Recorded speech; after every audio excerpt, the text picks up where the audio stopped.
March 15th, 2000, Jacksonville, Florida.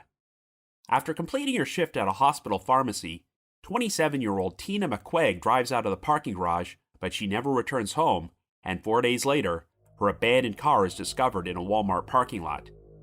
In December of 2002, Tina's remains are discovered in a wooded area on the property of a decommissioned naval base, and it is determined that she was the victim of a homicide. Suspicion falls upon a former neighbor of Tina's whom she was allegedly conducting an extramarital affair with, but there is no evidence to implicate him, and Tina's murder remains unsolved. After that, the trail went cold.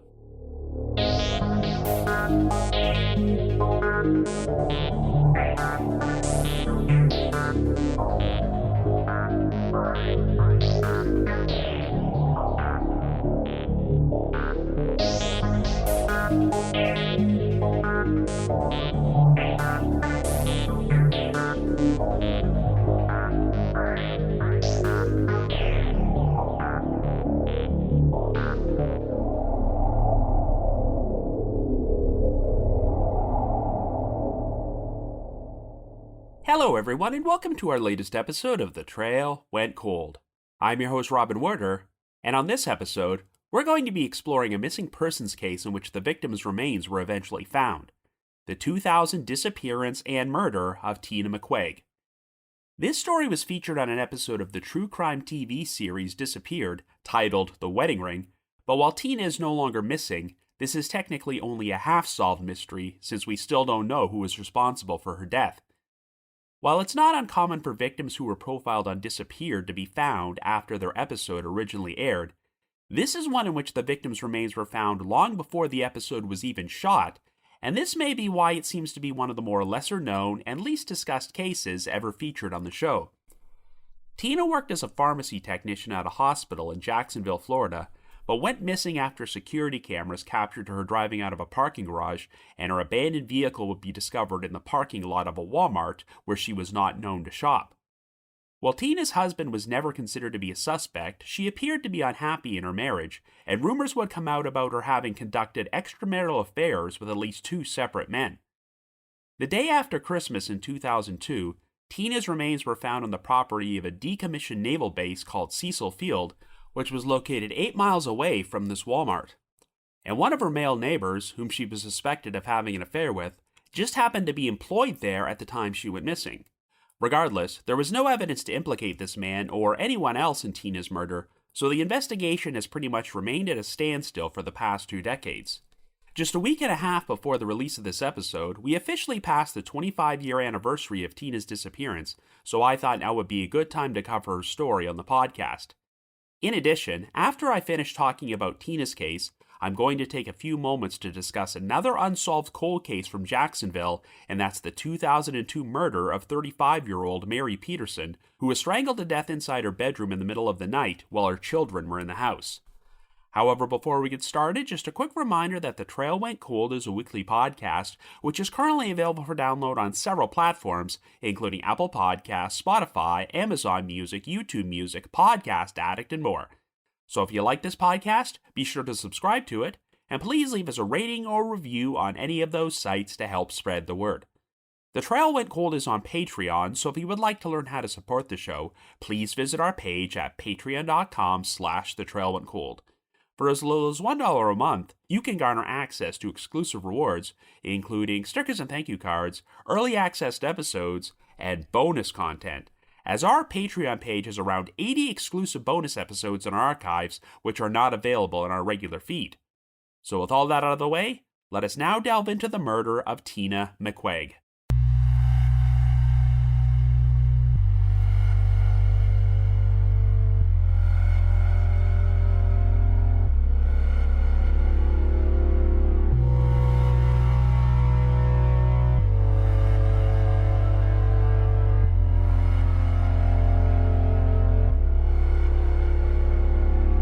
Our story begins in 2000, and our central figure is 27-year-old Tina Marie McQuaig. Tina was born in El Paso, Texas to parents Linda and Elmer Rice before her family relocated to Florida. She currently lives in Baldwin, a rural community located in Duval County just outside Jacksonville, which had a population of around 1,600 at that time.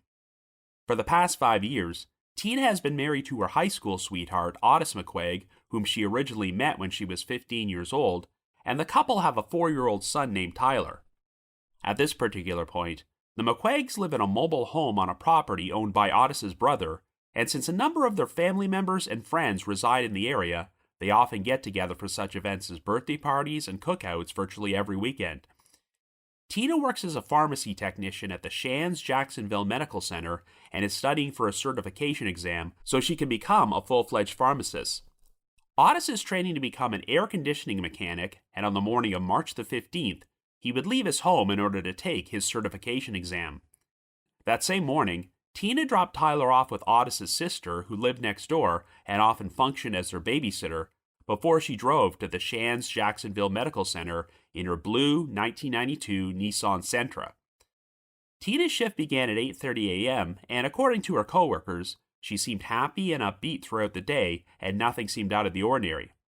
Before her shift ended, Tina called her sister-in-law to let her know that she would be stopping at the grocery store to get some cigarettes before she picked up Tyler, but this would turn out to be the last time anyone ever heard from her. After Otis completed his air conditioning certification exam, he stopped off at his sister's place and discovered that Tyler had not yet been picked up, so he brought him home himself. Otis started preparing dinner for Tina and put Tyler to bed, but to his surprise, Tina did not show up and failed to call him, and since she did not own a cell phone, he was unable to call her. Otis started phoning around to Tina's friends and family members to check if they had heard from her, but no one had, and when she failed to return by 9 p.m., Otis became concerned enough to go out searching for her. He drove Tina's usual route from Baldwin to Jacksonville to check if her car had broken down, but he did not see her, and when he arrived at the medical center, he found no trace of Tina there either.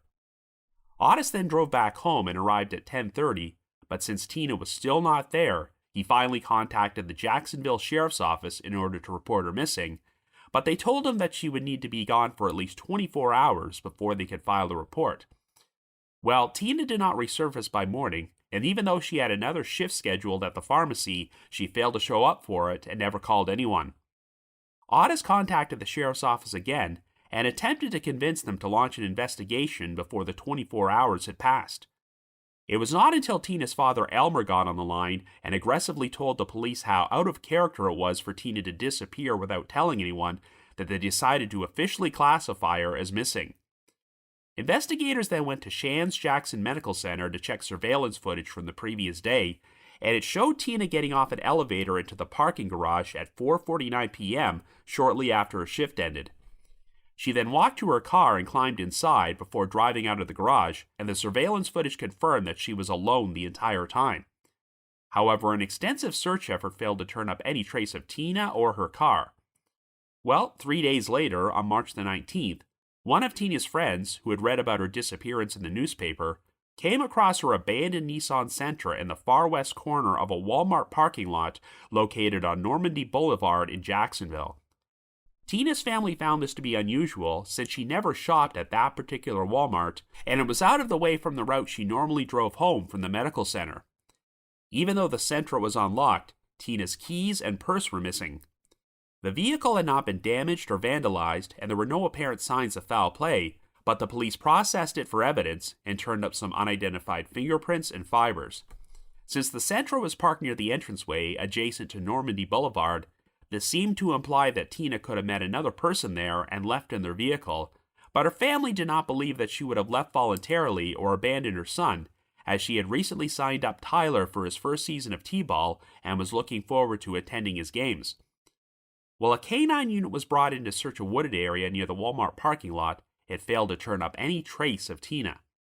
There would be no activity on Tina's credit cards, bank accounts, or social security number following her disappearance, and her family started circulating missing persons flyers throughout the area. Well, when investigators started questioning Otis, they learned that his relationship with Tina had been through a difficult time. In December of 1999, 3 months before she went missing, Tina asked Otis for a divorce and told him that she wasn't happy in their marriage, and Otis claimed that this caught him by complete surprise. Otis asked Tina if she would at least stay with them through the Christmas holidays, and she agreed, even though she seemed determined to move out of their home after the start of the new year. Well, by the end of January 2000, Tina had still not left and had seemingly changed her mind about the divorce, as she told her parents that she loved Otis and wanted to stay with him. By March, Tina and Otis were pursuing new careers and making plans to buy the property they lived on from Otis's brother, so it appeared that their marriage was in a good place again. Investigators still looked at Otis as a potential suspect in his wife's disappearance, and he was extensively interrogated, but Otis was described as being very cooperative, and when he agreed to take a polygraph exam, the results showed no signs of deception. Otis seemed to have a solid alibi during the time period of his wife's disappearance, as he took his certification exam and his employer confirmed that he was at work the entire day, so he was ultimately eliminated as a suspect. Investigators also questioned Tina's closest friend, Tammy, who often went out drinking and partying with her and seemed to know secrets about Tina's personal life which her husband did not even know. Tammy revealed that Tina had been having a secret affair with a male coworker, a revelation which took Otis by complete surprise and caused him to break down crying. According to Tammy, Tina and the coworker had started out just being friends before things evolved into a relationship. This could have explained why Tina asked for a divorce from Otis before she ultimately made the decision to stay with him. Tammy claimed that shortly before Tina went missing, there was an incident where the coworker showed up unannounced at one of her family functions, which made Tina uncomfortable and resulted in a verbal altercation. The coworker was questioned multiple times, but even though he was described as being cooperative at first, he gradually became more uncooperative as the questioning went on. He initially agreed to take a polygraph exam, but later changed his mind and refused to go through with it, prompting him to consult a lawyer and stop speaking with the police. In spite of this, the coworker seemed to have a solid alibi on the day of Tina's disappearance, as his employer confirmed that he was sent out on an electrical contracting job, so he was not considered to be a suspect. Tammy also revealed that Tina had been conducting another extramarital affair with a married male neighbor of hers. Once again, Otis claimed to have no idea about it, but the allegations about the affair were apparently corroborated by other friends of Tina's. The neighbor was questioned, and while he was initially cooperative, investigators felt that he seemed to become more deceptive and were bothered by his demeanor. Regardless, there was nothing to suggest he knew anything about Tina's disappearance, and the investigation eventually came to a standstill.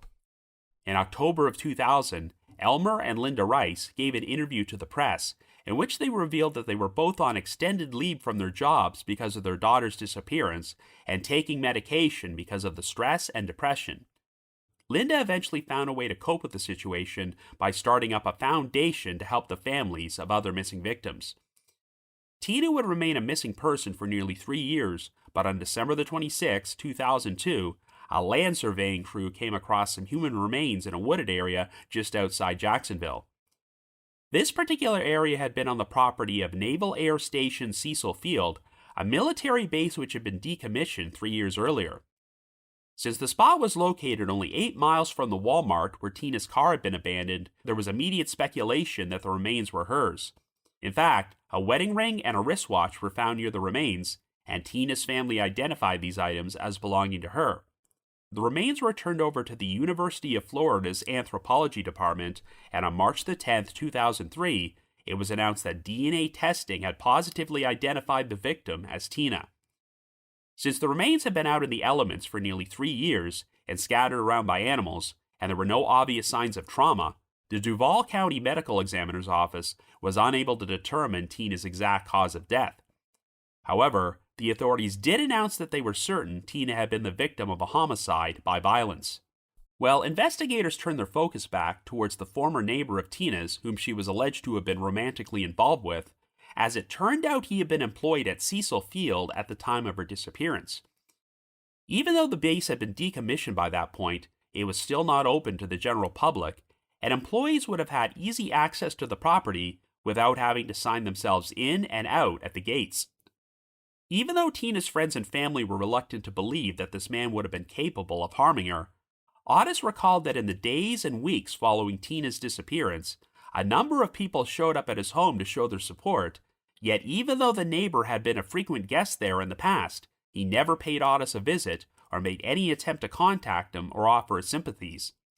In fact, only a few months after Tina went missing, the neighbor and his own wife wound up getting divorced, and he left the state and moved away to Georgia. The discovery of Tina's remains prompted the lead investigator at the time, Detective Warren Smith, to bring the neighbor back in for questioning and ask him to take a polygraph exam. Detective Smith felt that he seemed evasive and also received a tip from someone that the neighbor had bragged about his plans to sabotage the investigation by taking such products as NyQuil and applying antiperspirant to his fingertips, which he believed would influence the results of the polygraph. In fact, while the man was being questioned, a search was performed of his vehicle by police, and it did turn up a number of these products. When the neighbor took the polygraph, the results seemed to show that he was being deceptive, but even though investigators remained suspicious of him, there was no evidence to implicate him in Tina's murder. In March of 2011, to commemorate the 11-year anniversary of Tina's disappearance, the violent crime victims' rights group, Justice Coalition, offered a $5,000 reward for information leading to the arrest of Tina's killer, and in December of that year, her story got national exposure when it was featured on an episode of Disappeared titled The Wedding Ring. Unfortunately, this failed to bring the case any closer to a resolution, and in August of 2019, Tina's father, Elmer Rice, passed away at the age of 68 without receiving any answers about what happened to his daughter. So after 25 years, Tina McQuaig's murder continues to remain unsolved. So I guess you could say the trail went cold.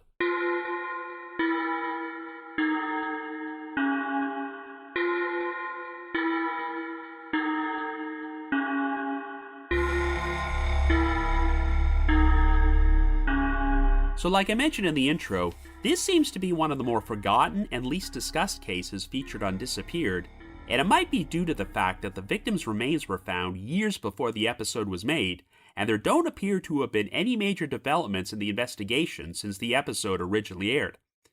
I can understand the decision to feature it on the show, as I'm sure there was hope that giving the case national exposure might compel someone to come forward with new information, which would lead to an arrest, but unfortunately, this is yet to take place. A couple of potential angles have been explored, but unfortunately, we do not have enough details about them to know for certain if they are relevant to her case. The Disappeared episode alleged that Tina conducted extramarital affairs with at least 2 other men who may have had a motive to harm her, but for what I'm sure were legal reasons, these men's names were not mentioned, and the show appeared to be treading lightly when exploring this angle. It sounds like the sole source of these allegations was Tina's best friend Tammy, but while both of these men denied any involvement in Tina's disappearance when they were questioned by police, it's unclear to me if they confirmed or denied that these affairs actually took place. Regardless, it sounds like Tina was a very nice person and a great mother, but for whatever reason, she felt there was something lacking in her marriage to her husband Otis, whom she had been with since high school. This is one cold case where no one has ever suspected the husband, as Otis was eliminated as a suspect relatively quickly, and I've heard nothing to indicate that he ever abused or mistreated Tina. However, the fact that Tina suddenly asked for a divorce from Otis 3 months before she went missing could indicate that she was planning to leave him for one of these other men, and the fact that she changed her mind and decided to stay with her husband could have provided one of them with a potential motive for murder. Other than the Disappeared episode, there don't appear to be any sources out there which discuss Tina's alleged infidelity. We have very little information about either of these 2 men, other than that one of them was a co-worker of Tina's and the other was a neighbor. Even though the co-worker reportedly made a scene by showing up unannounced at one of Tina's family get-togethers, it sounds like he had a pretty solid alibi on the day of her disappearance and is no longer considered to be a serious suspect. Back in 2017, one of the detectives on the case stated during an interview, quote, "There are some people of interest in this particular case, however I wouldn't feel comfortable commenting as to what their involvement was," end quote. I think it's reasonable to assume that the neighbor might still be a person of interest, but there's obviously not enough evidence against him to name him publicly. The big issue with figuring out how Tina wound up dead is that we know nothing about her whereabouts after she left her workplace. Security cameras captured her climbing into her Nissan Sentra inside the parking garage of the Shands Jacksonville Medical Center at 4:49 p.m. on March the 15th, and the footage confirmed that she drove out of the garage alone, so we know she wasn't forcibly abducted there and no one else climbed into her car with her. Tina told her sister-in-law that she was planning to stop by a grocery store to pick up cigarettes before she picked up Tyler from her place, but while her vehicle was later found in the parking lot of a Wal-Mart, it was not where she normally shopped and was out of the way from her route home, so it doesn't seem likely that she would have gone there for the express purpose of buying cigarettes. Not to mention that her car was found in the back of the lot near the entranceway to Normandy Boulevard, so I'm not sure if she would have parked so far from the store if she was planning to go shopping. Therefore, it's reasonable to assume that the car was either abandoned by the person who killed Tina, or alternatively, she went there to meet someone and perhaps even left the scene in another person's vehicle. But like I just mentioned, the big problem is that we have zero evidence about Tina's whereabouts between when she left the parking garage on March the 15th and her car was found 4 days later. If Tina had gone missing today, police may have been able to digitally track her final movements, but as prehistoric as this might sound now, not everyone carried a cell phone back in the year 2000, and that included Tina. If she had made arrangements to meet someone after work, she probably would have needed to speak to them from a phone at her home or the medical center, but if police checked phone records for that particular day, they've never said so. Given that Tina had plans to pick up her son, and it would have been very out of character for her to miss doing so, I don't think she would have made plans to meet someone before she went home, unless it was intended to be a very brief meeting, and stopping to get cigarettes was just a cover story to explain her being slightly late. When Tina's car was discovered, there were no noticeable signs of violence or foul play, so it did not appear that she was forcibly abducted. It's also been reported that unidentified fingerprints were found inside the vehicle, but if they belonged to any of the persons of interest in this case, and there was no innocent reason for their prints to be there, then I think that would be pretty convincing evidence that they abandoned the car. Of course, you can't discount the possibility that Tina was murdered by a stranger, but the lack of evidence pointing towards foul play in the vehicle would seem to lean away from that. If Tina had gone to Wal-Mart to buy cigarettes or something, and she was abducted from the parking lot by a stranger who took her away from the scene in another vehicle, that would make sense, but once again, it seems unlikely that she would have driven to that particular Wal-Mart. And of course, if she was abducted from another location by a stranger, why would this person take her vehicle to this parking lot to abandon it? Now, getting back to Tina's neighbor, even though we don't have many details about him, his alleged whereabouts on the date of Tina's disappearance have never been reported, but it's worth noting that unlike Otis and the co-worker, investigators have never stated that he had an alibi.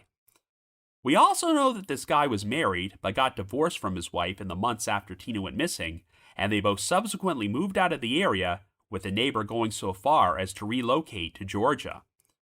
Of course, we can't be certain if Tina's disappearance or the alleged affair played any role in the divorce, but I would be curious to know if the neighbor's wife ever provided him with an alibi or saw anything suspicious or incriminating during this time period. I would love to know more about the logistics of where this neighbor lived in relation to Tina's mobile home or her sister-in-law's place, but it sounds like they lived in the same general area of Baldwin. Theoretically, if the neighbor's wife was away and he was home alone that day, I guess it's possible that Tina could have stopped off at his residence before she went to pick up Tyler. She then tells this guy that she is planning to stay with her husband and would not be getting a divorce, but he doesn't take this news well, and things wind up escalating into murder. I know that the authorities were unable to determine Tina's exact cause of death, since there were no signs of obvious trauma on her remains, but it's possible that her death was not premeditated murder, but rather a crime of passion, where she may have been struck and knocked over and wound up hitting her head or something.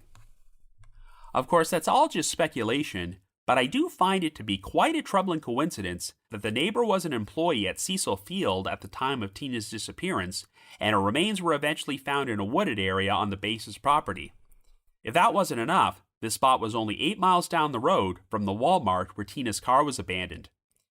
Cecil Field was officially decommissioned as an active naval base on September the 30th, 1999, just over 5 months before Tina went missing, and over 17,000 acres of the nearly 23,000-acre complex were eventually transferred to the civilian sector, while the remaining acreage was transferred to Naval Air Station Jacksonville.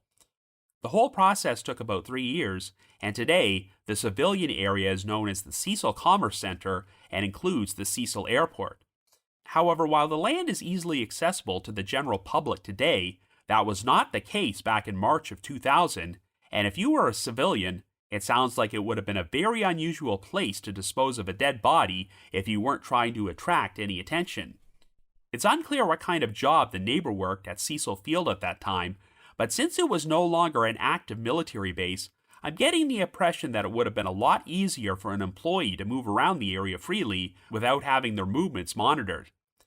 If the neighbor had used Tina's Sentra to transport her body onto the property prior to October of 1999, this likely would have been logged somewhere, but I'm guessing that security was a lot more lax by that point.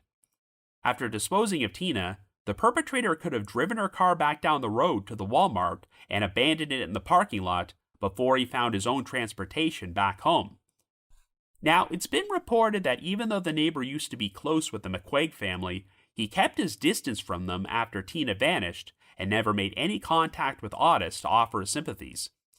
But I will give him the benefit of the doubt that he may have acted this way because he felt awkward and uncomfortable about the fact that he had been carrying on a secret affair with a woman who went missing and didn't want to face her loved ones, even if he had nothing to do with what happened to her.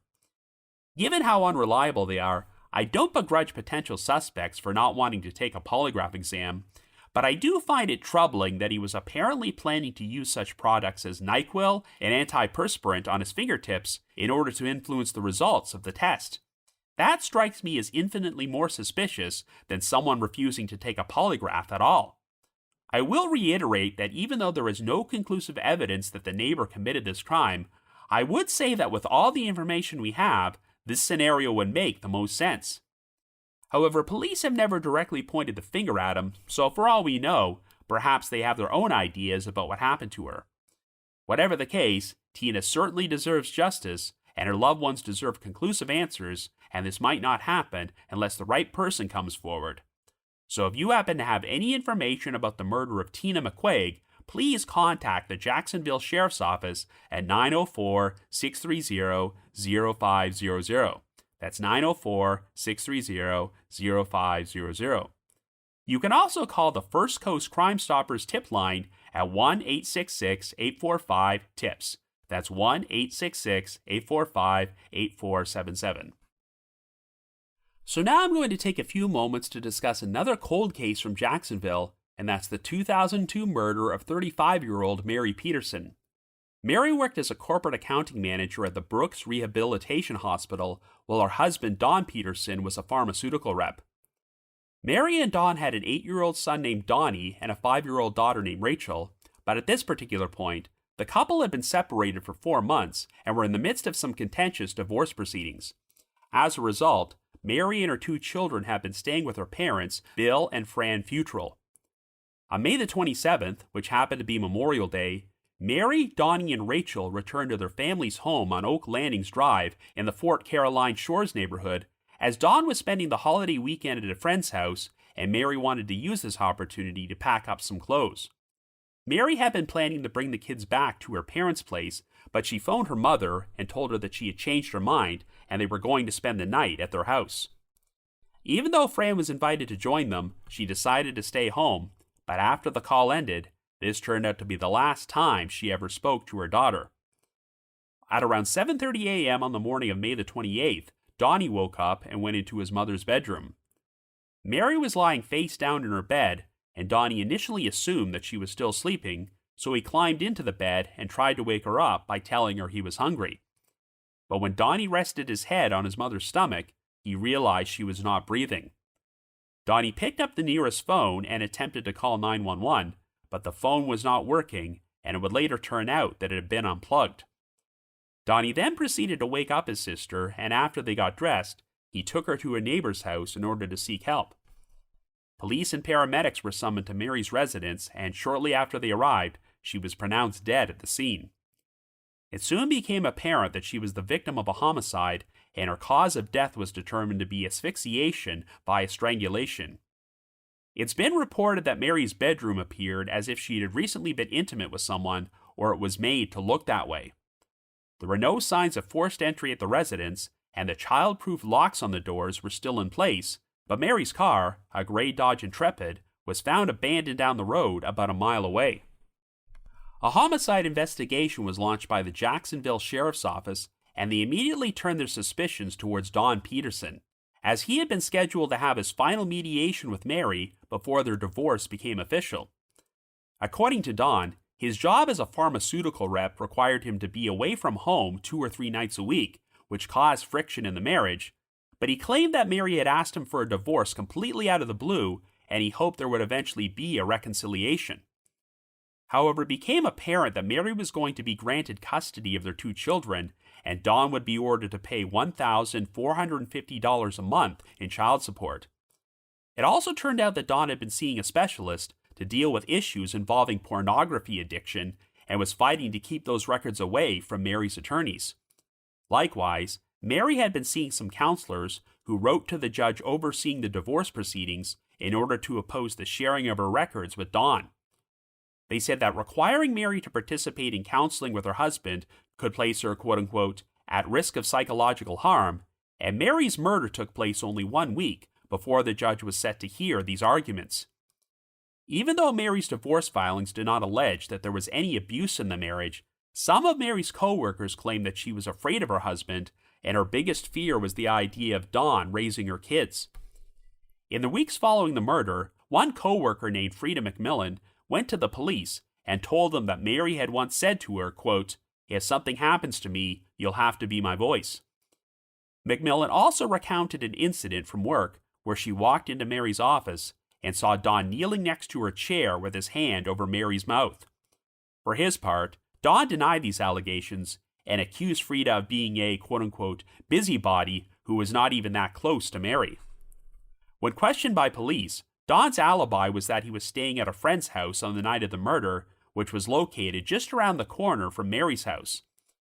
Don was also being visited there by his sister, brother-in-law, and their 2 kids, who were in town for Memorial Day weekend.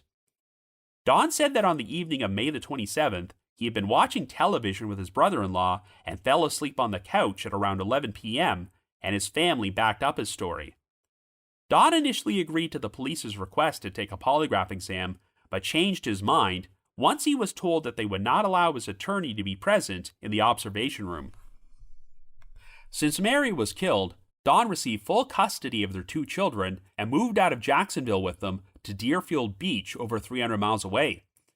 While Bill and Fran Futrell initially received visitation with their grandchildren, Don decided to put a stop to it in 2005. He claimed he did so because of his mother-in-law's quote-unquote negativity, and the last straw was when his sister was mailed an anonymous letter to her home in North Carolina in which she was accused of protecting Mary's killer. Don believed that the Futrells wrote the letter, but they denied this allegation and claimed that they always stayed quiet about Mary's murder for their grandchildren's sake.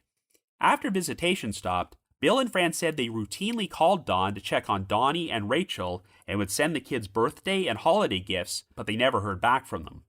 At one point, Don did offer a $10,000 reward for information leading to the arrest of Mary's killer, but withdrew the reward a few years later after claiming that he needed the money. Even though Don had the opportunity to collect on a $500,000 life insurance policy following Mary's death, he refused to do so, stating, quote, "It just gave me the creeps, I couldn't do it." However, he changed his mind in 2008 after learning that the state of Florida would get the full value of the policy if he didn't file for it. Don requested that 4 pension funds from Mary's estate be dispersed to him, but the annuity company refused to do so since Florida's Slayer statute prohibits a beneficiary from collecting insurance money from someone they may have murdered. While law enforcement had never publicly named Don as a suspect or person of interest, they also never conclusively ruled him out as a suspect either, which is why the annuity company was reluctant to pay him.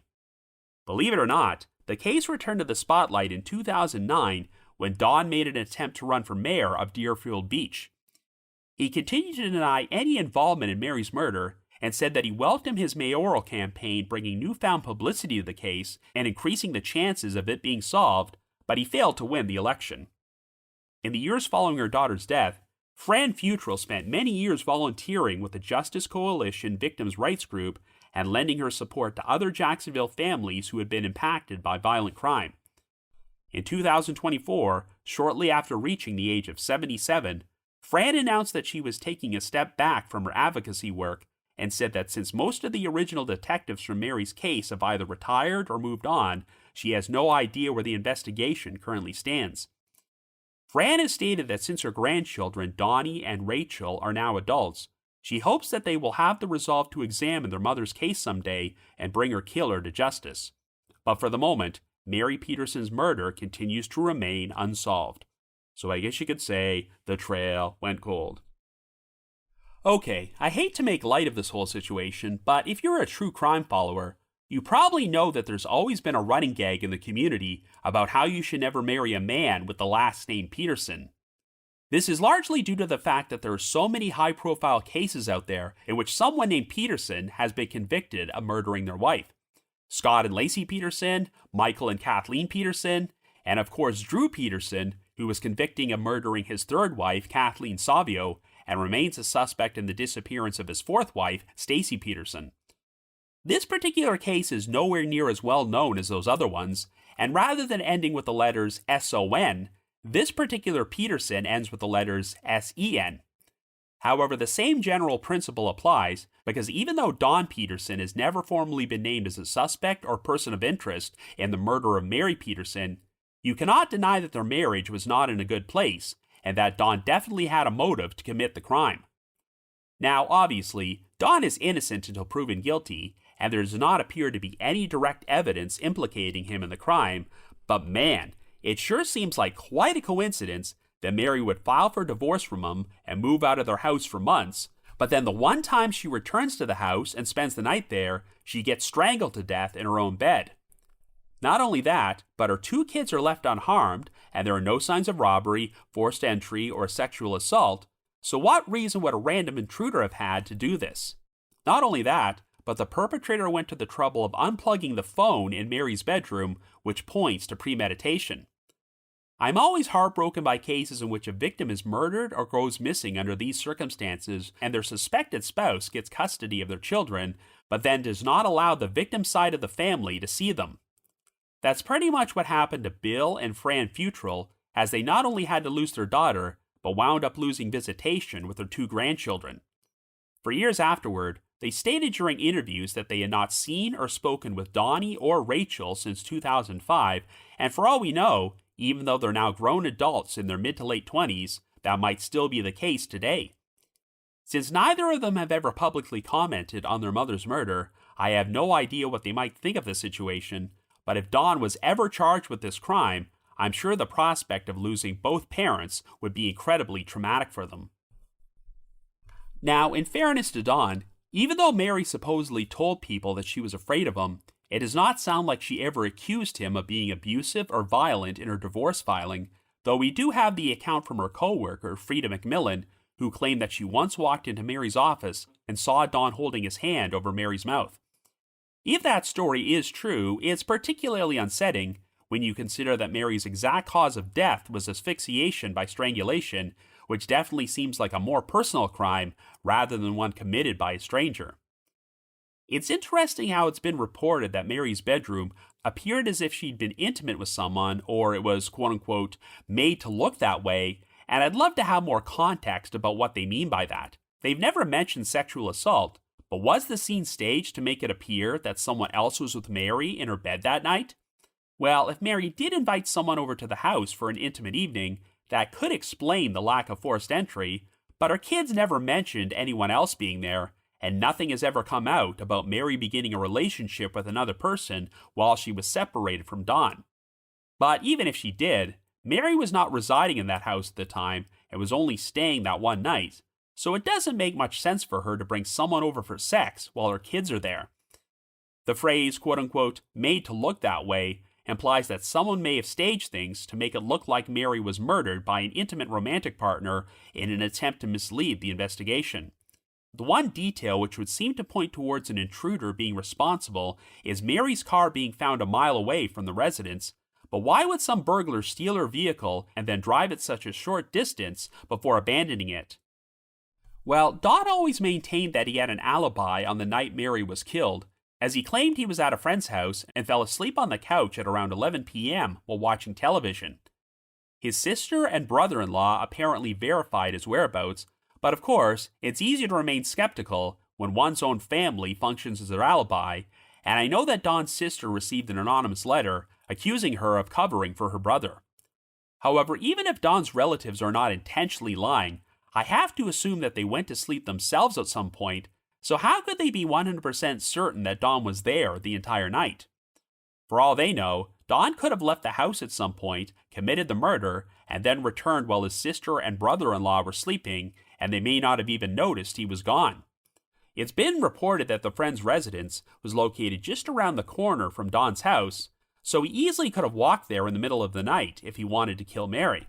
Perhaps the decision to move her car was just a diversion in order to throw off the investigation and make it look like a stranger did it, as Don could have driven the vehicle about a mile away and abandoned it before walking back to his friend's house.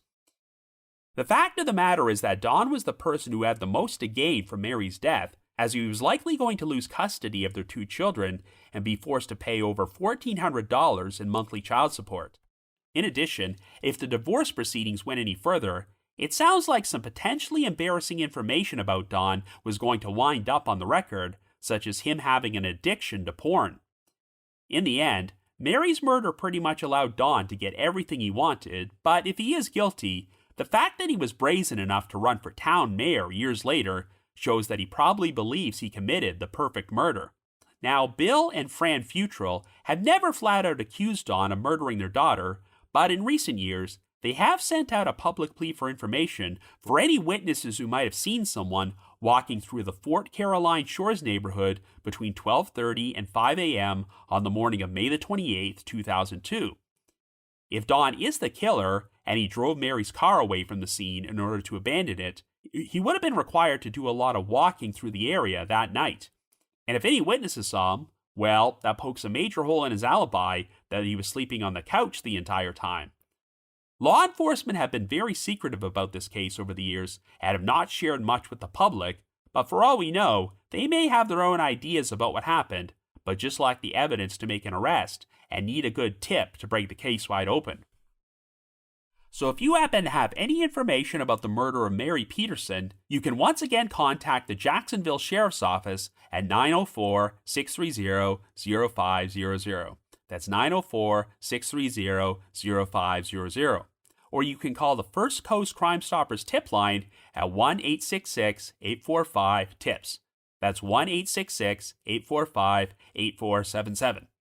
But if you just have your own thoughts about what happened about either of these cases, feel free to leave me a comment or send me an email to robin.warder@icloud.com. That's robin.warder@icloud.com.